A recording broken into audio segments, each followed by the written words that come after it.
WTI crude update for the middle of the week, beginning of September. It's the 3rd today. Yesterday was a bit of a surprise. Not really a surprise that we failed here at this Fibonacci resistance and below the 100-day moving average. We did expect that, but this massive sell-off, to be fair, caught me out. We took out 7 days or something worth of price action, so we're now back testing August lows or close to it. We got as far as 90. Where is this now? It's not showing, but anyway, we got very close to the 92.50 area yesterday.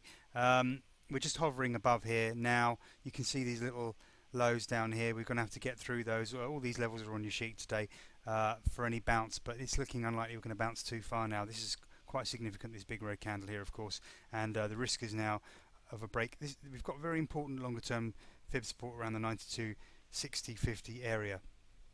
So it is key and it is holding so far, but a break lower certainly wouldn't be a huge surprise.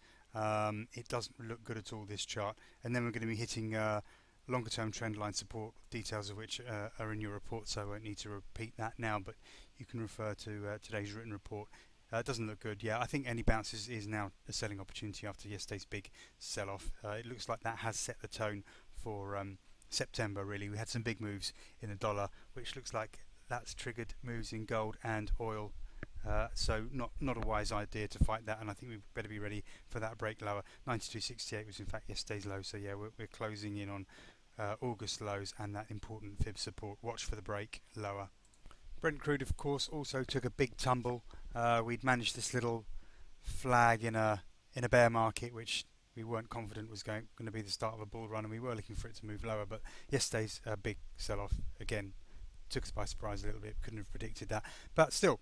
This 2.5 month bear trend very clearly still dominating, so unwise to be picking bottoms in oil. I think strong dollar, I imagine, having an influence on that. We've broken some very important support levels in Brent, so it looks like we're just going to continue lower. We've got some targets on the downside on today's report. If we bounce, well, we've got obvious resistances and some sell opportunities.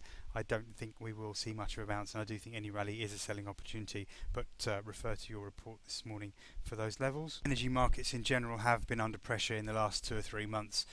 Gas oil certainly broke below some important support yesterday, and nat gas, as we're looking here on the daily chart, also came under significant pressure, taking out 2 or 3 days of price gains. Again, this doesn't look good. Strong dollars dominating. I think what's happened at the beginning of September is going to set the tone for September. I think I've said that already. Nat gas has been in a bear trend now for quite a while. We managed a little recovery through the end of August, which we'd had expected after this double bottom, but that now looks like it's over, and if anything, a retest of July-August lows looks more than likely at this stage.